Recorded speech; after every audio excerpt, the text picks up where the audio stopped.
मित्रों नमस्कार।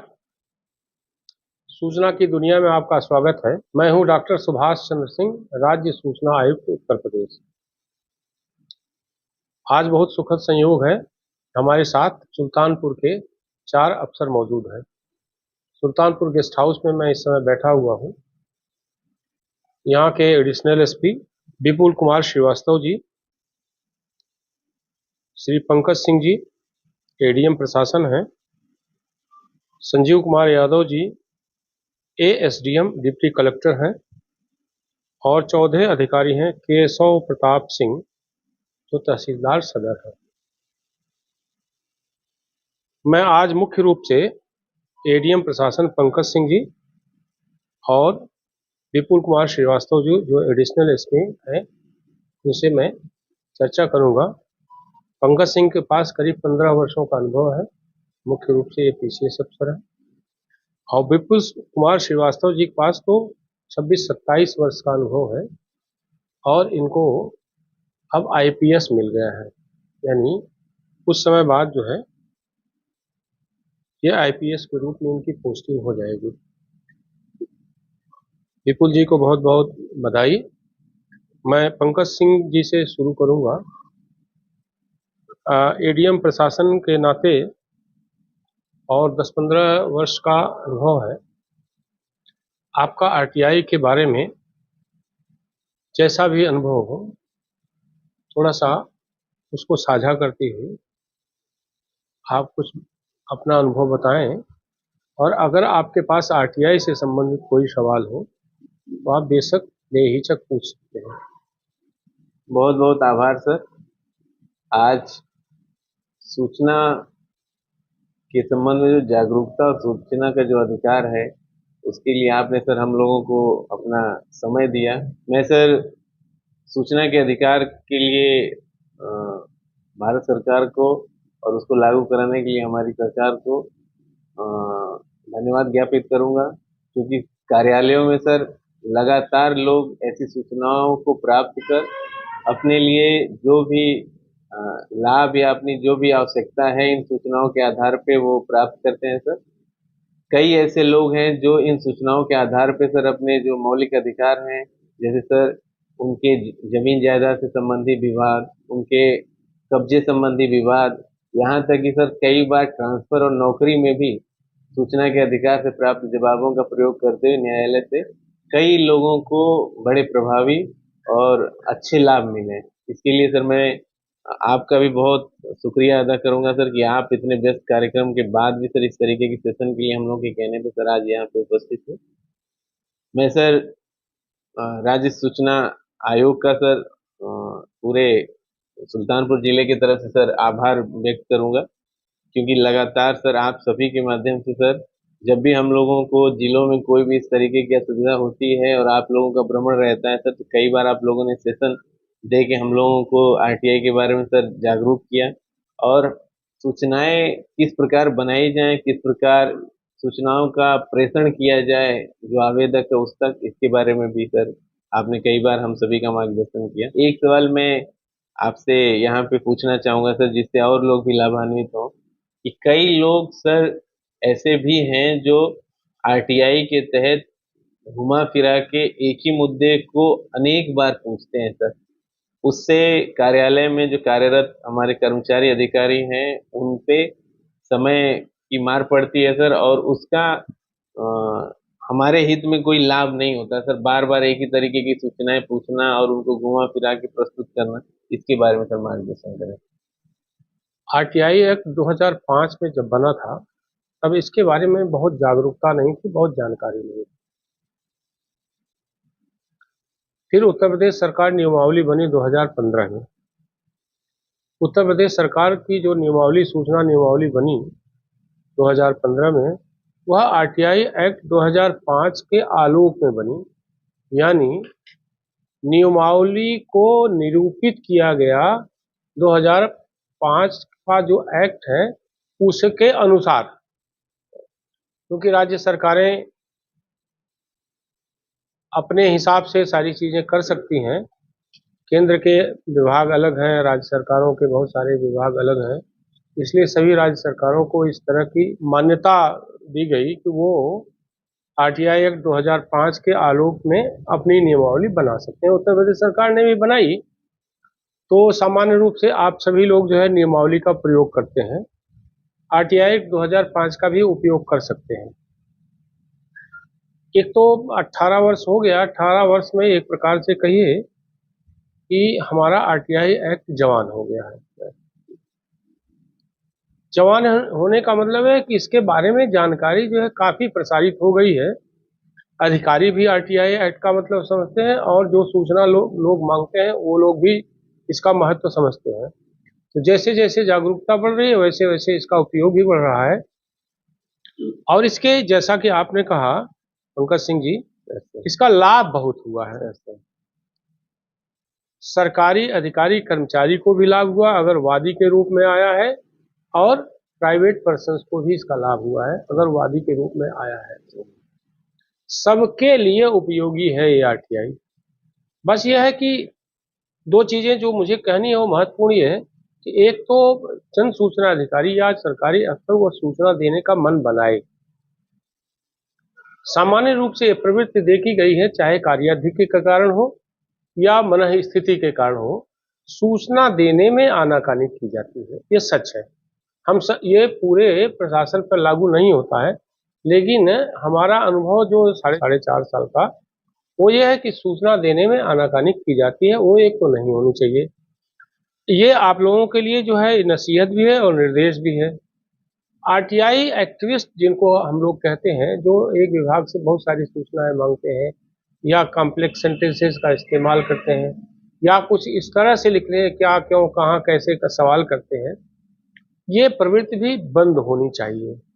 तो उनके लिए सलाह यह है कि इस तरह के सवाल न पूछें। तो जिन सवालों में स्पष्टता न हो, जन सूचना अधिकारी जिन सवालों को समझने में दिमाग का इस्तेमाल करे।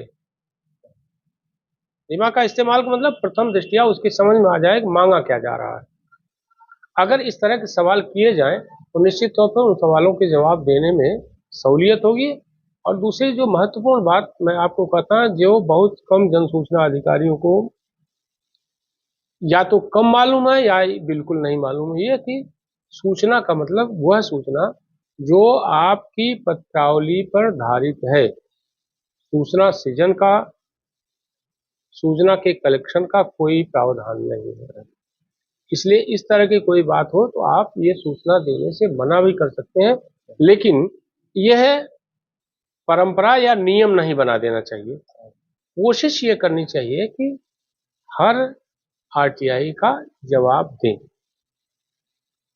नियमानुसार आपको जवाब देना ही चाहिए, ये आरटीआई एक्ट में बाध्यता है। तो इसमें पक्ष और विपक्ष यानी वादी और प्रतिवादी, प्राइवेट पर्सन जो सूचना मांग रहा है और पब्लिक अथॉरिटी जिसको सूचना देना है यानी जन सूचना अधिकारी, या जो अधिकार है आपका सरकारी प्राधिकार, लोक प्राधिकार, उसको सूचना देने का मन बनाना चाहिए। जब तक दोनों पक्ष स्वस्थ मन से, स्वस्थ तरीके से आरटीआई के उपयोग के बारे में नहीं समझेंगे, मन नहीं बनाएंगे, तब तक आरटीआई एक्ट को मूल भाव के साथ लागू करना संभव नहीं होगा।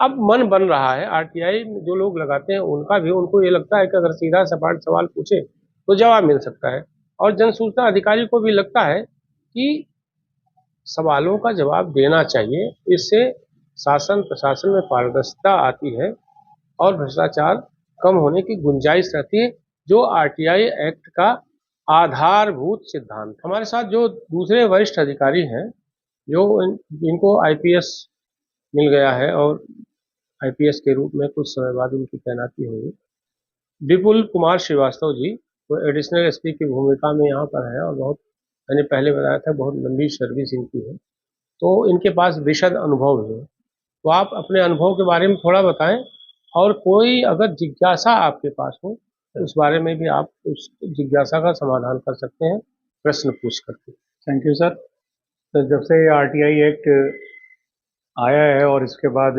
पब्लिक जागरूक हुई है, तो निश्चित रूप से एक अच्छा सबको फायदा मिला है इस चीज़ का कि नॉट इवन कोई पब्लिक ही, गवर्नमेंट सर्वेंट भी हो या कोई भी कर्मचारी अधिकारी हो, उसको कोई चीज़ की जानकारी लेनी है वो उसके माध्यम से प्राप्त कर सकता है। और कोई भी अथॉरिटी जो अगर ये जेन्युइन वो है जो उनके क्लासेस में है तो वो प्राप्त हो जाते थे, वो सूचना मिल जाती थी। अब इसमें सबसे अधिक प्रॉब्लम सर ये आती है कि इसमें ऐसे पुलिस में रिलेटेड जो काफ़ी सूचना है, अभी आपने जैसे बताया कि पत्रावली पे जो चीज़ उपलब्ध है उस चीज़ की सूचना देनी है, लेकिन कुछ चीज़ें ऐसी होती है जो पत्रावली पे नहीं है और उनकी उसकी मांग की जाती है किसी पब्लिक के द्वारा, तो वो कहाँ तक हम लोग दे सकते हैं अथवा नहीं दे सकते, क्योंकि उसे कलेक्ट करना पड़ेगा और कलेक्ट में कभी कभी ऐसी सूचनाएं होती हैं जो बहुत ही लंबी होती हैं। कभी कभी एक जनरल सूचना मांग ली जाती है कि 20 साल में कितने क्राइम हुए और इसका क्या है कैसे है, इस तरीके से वो कहाँ तक वो देखिए, जैसा मैंने बताया ना कि जो सूचना आपके पास धारित है, जरूरी नहीं वो सूचना जो है छोटी है, वो बड़ी भी हो सकती है। जैसे 20 साल का क्राइम, मतलब क्राइम का रिकॉर्ड कोई पूछ रहा है, आपको लगता है बृहद सूचना है, तो ये अच्छा सवाल है। इसका जवाब मुझे लगता है ये बहुत अच्छे से जो है देना चाहूंगा मैं। जैसे 20 साल का कोई क्राइम रिकॉर्ड मांगता है, तो मेरा ये कहना है कि आरटीआई में लोकहित सर्वोपरि है, पब्लिक इंटरेस्ट। आप उससे ये पूछ सकते हैं कि 20 साल का जो क्राइम रिपोर्ट है आप क्या करेंगे, इसका लोकहित क्या है। कभी कभी आदमी शरारतन पूछता है, शरारतन इन द सेंस कि पुलिस को थोड़ा परेशान किया जाए, उसको आनंद आता है, या पुलिस में उसकी सुनी नहीं जा रही है तो एक आरटीआई उसने लगा दिया, 10 रुपए का पोस्टल आर्डर लगा के, और पुलिस परेशान हो रही थी। आप उससे लोकहित पूछ लीजिए, आखिर इसका लोकहित क्या है। एक, उसके अलावा उससे आप जो है, अगर 20 साल का रिकॉर्ड आपका 5,000 पेज का हो सकता है, मान लीजिए चार्जशीट मान लीजिए वो मांग लिया, तो आप उसे शुल्क मांगिए कि देखिए जो आपने सूचना मांगी है वो सूचना बहुत विस्तृत है और अमूमन इतने पेज के, 1,000 पेज, 2,000 पेज, 4,000 पेज, 5,000 पेज, तो जो आरटीआई एक्ट में है 2 रुपए प्रति पेज के हिसाब से उसको चार्ज कर सकते हैं। लेकिन दो बातें इसमें हैं, एक तो उसको पत्र लिख करके ये कहिए लोकहित क्या है, और ये सूचना का लोकहित आप बताएंगे तो हम संपूर्ण सूचनाएं आपको देंगे, लेकिन ये सूचना करीब 5,000 पेज की है, तो कृपया हमको 10,000 रुपए अमुक खाते में जमा कर दें, हम आपको सूचना दे देंगे। इसका जानते हैं एक फायदा तो ये होगा, अगर उसकी परेशान करने की मंशा होगी तो न वो लोकहित बताएगा न शुल्क जमा करेगा। तो 1 महीने बाद आप कह सकते हैं कि आपसे लोकहित पूछा था, आपने लोकहित नहीं बताया, आपसे मैंने जो है शुल्क मांगा था, आपने शुल्क नहीं जमा किया, इसलिए आपको ये सूचना नहीं दी जाएगी। लेकिन कभी कभी कोई शोधार्थी इस तरह की चीजें पूछता है और वो अपने पत्र में ही कहता है कि मुझे शोध के लिए एक रिकॉर्ड चाहिए। तो अगर आपको लगता है कि वास्तव में शोधार्थी है तो सूचना दे सकते हैं, लेकिन उसमें भी उससे शुल्क मांग लें सर, क्योंकि आरटीआई एक्ट में कहीं ये प्रावधान नहीं है कि 5,000 पेज आप खुद फोटो स्टेट करा के दें, क्योंकि इसके लिए कोई सरकार में या विभाग में कोई मद नहीं होता है सर। और अगर आपको लगता है कि शोधार्थी नहीं है, आपको विश्वास नहीं होता है, आप उसे कहिए कि एफिडेविट आप दे दीजिए कि जो सूचना मैं दूंगा वो आप शोध के लिए इस्तेमाल करेंगे और उसका अन्यथा कोई इस्तेमाल नहीं करेंगे। अगर वो एफिडेविट देता है तो शुल्क जमा करके उसको सूचना आप दे सकते हैं। संजीव कुमार जी यादव हैं हम लोगों के साथ, एएसडीएम है, डिप्टी कलेक्टर। आप कुछ कोई सवाल करना चाहते थे, आप सवाल कर सकते हैं। सर नमस्कार, एक मेरा छोटा सा प्रश्न है कि हमारे यहाँ बहुत सारी पत्रावलियाँ होती हैं जिनमें शासन से या हमारे उच्चतर अधिकारी के यहाँ से पत्र कोई आते हैं और कोई व्यक्ति हमसे कहता है कि इस पत्र की प्रति हमको आप आरटीआई के तहत दे दें, जबकि वो पत्र हमारे यहाँ का नहीं है, हमारे यहाँ की पत्रावली में लगा है आकर के। क्या उसकी हम प्रति दे सकते हैं उनको? बस यह मैं पहले भी कहा, जो आपकी पत्रावली पर धारित है किसी भी रूप में हो, चाहे वो शासन का पत्र हो, कोई शासनादेश हो, किसी ने कोई चिट्ठी लिखी हो, नोटशीट नहीं दे सकते। लेकिन अगर शासन से कोई पत्र आया है, कोई शासनादेश है, या किसी ने कोई संलग्नक लगा करके जो है कोई सूचना बोला कि ये पत्र आया था, इसके साथ जो संलग्नक लगे हुए हैं आप सब दे दीजिए, आप दे सकते हैं। लेकिन अगर आपको लगता है सूचना लंबी है तो आप उससे शुल्क मांग लें। लेकिन पत्रावली पर जो कुछ भी धारित है, अगर वह गोपनीय नहीं है, गोपनीय इन द सेंस कि उससे जो है सिस्टम कोलैप्स नहीं होने का डर है, आप सारी सूचनाएं दे सकते हैं। Thank you. केशव प्रसाद सिंह तहसीलदार हैं सदर के, इनकी भी एक जिज्ञासा है जिसका समाधान करना मुझे आवश्यक लगता है। केशव जी आप बताइए। नमस्कार सर। सर जैसे कई बार ये होता है कि कोई एक प्रत्यावेदन देता है हमारे यहाँ, और वो प्रत्यावेदन पे कोई कार्रवाई प्रचलित हो जाती है, फिर बाद में वो उसी प्रत्यावेदन संबंध में एक आरटीआई डालता है कि फला प्रत्यावेदन मैंने दिया था, उस पर किस डेट में किसने क्या कार्रवाई की, उन सब की प्रमाणित प्रतियां उपलब्ध कराएं। तो क्या इस तरह का प्रावधान सर हम लोग के पास है कि हम लोग उपलब्ध कराएं उसे, अगर वो प्रक्रियाधीन है? देखिए, मैं इसमें पुलिस को भी संदर्भित करूंगा और आप दोनों का एक ही जवाब है। पुलिस में अगर मांगा जाता है कोई विवेचना हमको दे दीजिए, तो अगर विवेचना प्रचलित है तो आप वो विवेचना नहीं देंगे, क्योंकि अगर वो सूचना मिल जाती है तो विवेचना को प्रभावित कर सकता है उसके माध्यम से। लेकिन राजस्व के मामले में या किसी अन्य मामले में किसी ने कोई पत्र दिया है और उस पत्र के बारे में उसने पूछा है कि इस पर क्या कार्रवाई हुई, तो जितनी कार्रवाई हुई हो आप वो सूचना दे सकते हैं, देना चाहिए। क्योंकि कभी कभी होता है, सामान्य रूप से मेरा अपना भी अनुभव है सामान्य जन के नाते, और मैं लोगों के बीच रहता हूँ, इस तरह की परेशानी होती है कि आदमी कोई पत्र देता है शासन में, तो सामान्य रूप से वो जल्दी कार्यवाही चाहता है, और कारण जो भी हो, मान लीजिए उस पर कार्यवाही होने में देर लगती है, तो सबसे सरल तरीका है वो आरटीआई लगा दें। आरटीआई जब लगती है तो शासन प्रशासन में जहां भी पत्र वो घूम रहा होता है या जहां भी होता है उसमें थोड़ी तेजी आ जाती है। तो उसको लगता है कि अगर आरटीआई लगा लेंगे तो मुझे लगता है कि उस पर क्या कार्रवाई हो रही है ये पता चल जाएगा। जहां तक कार्रवाई हुई हो उतनी सूचना आप दे सकते हैं। लेकिन भविष्य सूचक सवाल अगर होता है, कोई काल्पनिक सवाल कोई होता है, प्रश्नवाचक सवाल होता है, औचित्य का सवाल होता है, तो आप सूचना देने से साफ साफ स्पष्ट रूप से मना कर दीजिए। लेकिन हम चारों लोगों से कहेंगे कि जो कुछ भी आप कहिए इन राइटिंग कहिए और 30 दिन के भीतर कहिए। आप इस YouTube चैनल को लाइक करिए, सब्सक्राइब करिए, कमेंट करिए और शेयर जरूर करिए।